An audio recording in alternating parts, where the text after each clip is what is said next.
വെട്രിമാരന്റെ സ്റ്റോറിയിലെ latest ആയിട്ട് റിലീസായ ഒരു തമിഴ് മൂവിയാണ് ഗരുഡൻ. ഞാൻ കണ്ടു നോക്കി. എനിക്ക് ഭയങ്കരത്തിൽ ഇഷ്ടപ്പെട്ട ഒരു അടിപൊളി കിടിലൻ കൊമേഴ്ഷ്യൽ മൂവിയായിരുന്നു. നമ്മൾ സ്ഥിരമായിട്ട് ഒരു തമിഴ് മൂവിയിൽ കാണുന്ന ഒരു സ്റ്റോറി ലൈനും അല്ലെങ്കിൽ ആ ഒരു ടെംപ്ലേറ്റും അല്ലെങ്കിൽ ആ ഒരു ക്ലീഷ് എലമെന്റ്സ് ഒക്കെ ഈ ഒരു മൂവിയിലുണ്ട്. പക്ഷേ ഈ ഒരു മൂവിയുടെ പ്രസന്റേഷൻ എന്ന് പറയുന്നത് അടിപൊളിയാണ്. ആ ഒരു മൂവിയുടെ സ്റ്റാർട്ടിംഗ് തൊട്ട് എൻഡ് വരെ വളരെ എൻഗേജിംഗ് ആയിട്ടാണ് ഈ ഒരു മൂവി പ്രസന്റ് ചെയ്തിരിക്കുന്നത്. ഈ ഒരു മൂവി സ്റ്റാർട്ട് ചെയ്ത് ആദ്യത്തെ ഒരു 5 മിനിറ്റ് തന്നെ ആ ഒരു മൂവിയിലെ ക്യാരക്ടേഴ്സിനെയും അല്ലെങ്കിൽ ആ ഒരു മൂവിയുടെ കണ്ടന്റ് ഒക്കെ ഇങ്ങനെ സംസാരിക്കുമ്പോൾ തന്നെ നമുക്ക് പ്രെഡിക്റ്റ് ചെയ്തെടുക്കാം. ഓക്കെ, ഈ ഒരു മൂവി എങ്ങനെയായിരിക്കും പോകുന്നത് അല്ലെങ്കിൽ എങ്ങനെയായിരിക്കും എൻഡ് ചെയ്യുന്നതൊക്കെ. പക്ഷെ ആ ഒരു പ്രഡിക്റ്റബിൾ ആയിട്ടുള്ള ഫാക്ട് ഉണ്ടെങ്കിൽ കൂടി ഓരോ സീക്വൻസും വളരെ അടിപൊളിയായിട്ടാണ് എക്സിക്യൂട്ട് ചെയ്തിരിക്കുന്നത്. എനിക്ക് ആ ഒരു കാര്യം ഭയങ്കരത്തിൽ ഇഷ്ടപ്പെട്ടു. സോ ഇങ്ങനത്തെ ഒരുപാട് കാര്യങ്ങൾ ഉള്ളതുകൊണ്ട് തന്നെ എനിക്ക് ഈ ഒരു മൂവി നന്നായിട്ട് വർക്കായ ഒരു അടിപൊളി കൊമേഴ്ഷ്യൽ എന്റർടൈൻമെന്റ് മൂവിയാണ് ഗരുഡൻ എന്ന് പറയുന്നത്. ഈ ഒരു മൂവിയുടെ സ്റ്റോറി എന്ന് പറയുന്ന ഒരു 3 ആൾക്കാർ അവർ ചൈൽഡ്ഹുഡ് തൊട്ട് തന്നെ ഭയങ്കര ഫ്രണ്ട്സ് ആണ്. സോ അവർ തമ്മിലുള്ള ആ ഒരു ഫ്രണ്ട്ഷിപ്പും അല്ലെങ്കിൽ ആ ഒരു ലോയൽറ്റിയും അല്ലെങ്കിൽ അവർ തമ്മിലുള്ള കോൺഫ്ലിക്ട്സ് ഒക്കെയാണ് ഈ ഒരു മൂവി സംസാരിക്കുന്നത്. സോ ഈ ഒരു 3 ക്യാരക്ടേഴ്സിനെ കണക്ട് ചെയ്ത് അല്ലെങ്കിൽ അവരുടെ ഒരു POV-ലാണ് ഈ ഒരു എൻറ്റയർ മൂവി മുന്നോട്ട് പോകുന്നത്. ഈ ഒരു മുന്നോട്ട് പോകുമ്പോൾ തന്നെ ഞാൻ നേരത്തെ പറഞ്ഞ പോലെ തന്നെ നമുക്ക് പല കാര്യങ്ങളും പ്രെഡിക്റ്റ് ചെയ്ത് എടുക്കാൻ പറ്റും. അടുത്ത് എന്ത് സംഭവിക്കും, അല്ലെങ്കിൽ ഈ സിനിമയുടെ വില്ലൻ ആരാണ്, അല്ലെങ്കിൽ എൻഡ് എങ്ങനെയായിരിക്കും എന്നൊക്കെ നല്ല രീതിക്ക് തന്നെ നമുക്ക് പ്രെഡിക്റ്റ് ചെയ്ത് എടുക്കാൻ പറ്റും. പക്ഷെ എന്നാലും ഒരു സ്ക്രീൻ പ്ലേ വളരെ അടിപൊളിയായിട്ടാണ് ചെയ്തിരിക്കുന്നത്. ഇപ്പം എങ്ങനെയാണെന്ന് വെച്ചാൽ നമ്മൾ ആ ഒരു പ്രെഡിക്റ്റബിൾ ആയിട്ടുള്ള ഒരു ക്ലീഷേ എലമെന്റ് ആണെങ്കിൽ പോലും നമ്മൾ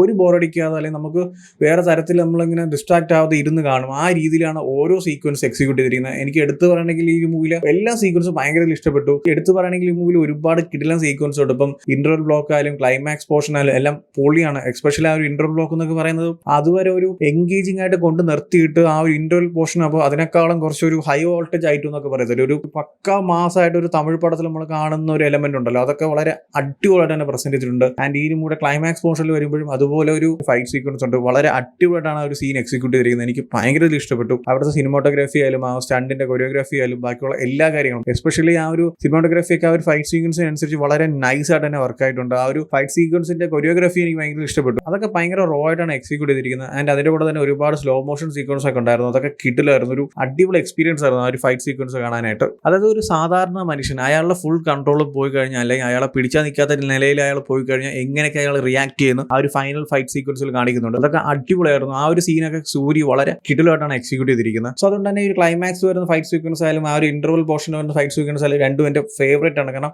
അടിപൊളിയായിട്ടാണ് രണ്ടും എക്സിക്യൂട്ട് ചെയ്തിരിക്കുന്നത്. ഒരു ഫുൾ ഓൺ ഫുള്ളി മറ്റേ പക്ക ഒരു തമിഴ് ആക്ഷൻ മൂവി അങ്ങനെയല്ല. ഈ ഒരു മൂവിയിൽ ആ ഒരു സ്റ്റോറി ലൈനും ആ ഒരു ക്യാരക്ടേഴ്സിനൊക്കെ ഇമ്പോർട്ടൻസ് കൊടുത്ത് തന്നെ മുന്നോട്ട് കൊണ്ടുവന്ന് സോ അതിന്റെ ഇടയ്ക്ക് വരുന്ന കൊമേഴ്ഷ്യൽ ആയിട്ടുള്ള കാര്യങ്ങളൊക്കെയാണ് ഈ ഒരു ഫൈറ്റും ബാക്കിയുള്ള എലമെന്റ്സ് എന്ന് പറയുന്നത്. ആൻഡ് എടുത്തു പറയേണ്ട കാര്യം വളരെ നോർമൽ ആയിട്ടല്ല ഈ ഒരു മൂവി എക്സിക്യൂട്ട് ചെയ്തിരിക്കുന്നത്. വെട്രിമാരന്റെ സ്റ്റോറിയാണ്. അതുകൊണ്ട് തന്നെ ഒരുപാട് ബ്ലഡ് ബാത്തും സീക്വൻസ് ഒക്കെ ഉണ്ട്. നമ്മളിപ്പം അസുരനിലൊക്കെ കണ്ട കുറച്ച് സീക്വൻസ് ഉണ്ടല്ലോ, സോ അതുപോലത്തെ കുറച്ച് സീക്വൻസ് ഒക്കെ ഉണ്ട്. എസ്പെഷ്യലി നമ്മൾ എടുത്തു പറയേണ്ട ഈ ഒരു മൂവിയിലെ ക്യാരക്ടേഴ്സിന്റെ പെർഫോമൻസ് ആണ്. അപ്പം ആദ്യം പറയണമെങ്കിൽ സൂര്യയാണ്. കാരണം ഇത്രയും വർഷം ഒരു ഫുൾ കോമഡി മൂവീസിൽ ഒരു കോമഡി ക്യാരക്ടറായിട്ട് നിന്നിട്ട് പെട്ടെന്ന് ഒരു ട്രാക്ക് ഒക്കെ മാറിയപ്പോൾ നമുക്ക് വേറെ ലെവൽ ഓഫ് എക്സ്പീരിയൻസ് ആയിരുന്നു. ഇപ്പൊ വിടുതലയിൽ നമ്മൾ കണ്ടതാണ് ഒരു ക്യാരക്ടർ മൂപ്പൊരു അടിപൊളിയായിട്ട് ചെയ്തിട്ടുണ്ട്. സോ അതുപോലെ അല്ല ഇവിടെ വരുമ്പോൾ വേറൊരു തരത്തിലുള്ള ഒരു ക്യാരക്ടറാണ്, വേറൊരു ഷെയ്ഡാണ്, വേറൊരു ക്യാരക്ടറിസമാണ്. സോ അതൊക്കെ മൂപ്പര് അടിപൊളിയായിട്ട് തന്നെ ചെയ്തിട്ടുണ്ട്. അതായത് ഇപ്പം സിമ്പിൾ ആയിട്ട് പറയുകയാണെങ്കിൽ ലോയൽ ഫ്രണ്ട് അല്ലെങ്കിൽ നമ്മൾ വളർത്തുന്ന ഒരാൾ നമ്മളോട് കാണിക്കുന്ന വിശ്വാസത എങ്ങനെയായിരിക്കും ആ ഒരു ക്യാരക്ടറിലോട്ട് കാണിക്കുന്നുണ്ട്. ആൻഡ് എസ്പെഷ്യലി ഈ ഒരു മൂവിയിലെ ക്ലൈമാക്സ് പോർഷനിൽ സൂര്യ പറയുന്ന കുറച്ച് കാര്യങ്ങളുണ്ട്, ഡയലോഗ്സ് ഒക്കെ അടിപൊളിയാണ്. അടിപൊളി എന്ന് പറഞ്ഞാൽ കിടിലായിട്ടാണ് എക്സിക്യൂട്ട് ചെയ്തിരിക്കുന്നത്. സോ അങ്ങനെ എടുത്ത് പറയുകയാണെങ്കിൽ ഈ മൂവിയിലുള്ള മിക്ക സീൻസും പുള്ളിക്കാരൻ അടിപൊളിയായിട്ട് തന്നെ പെർഫോം ചെയ്തിട്ടുണ്ട്. ഇപ്പൊ എടുത്ത് പറയുകയാണെങ്കിൽ ഒരു സീക്വൻസ് ഉണ്ട്, ഒരു കോമഡി സീക്വൻസ് ആണ്, പക്ഷെ പുള്ളിക്കാരനെ ഡെലിവറി ചെയ്യുന്ന അല്ലെങ്കിൽ ആ ഒരു ക്യാരക്ടറായിട്ട് പുള്ളിക്കാരനെ എക്സിക്യൂട്ട് ചെയ്യുമ്പോൾ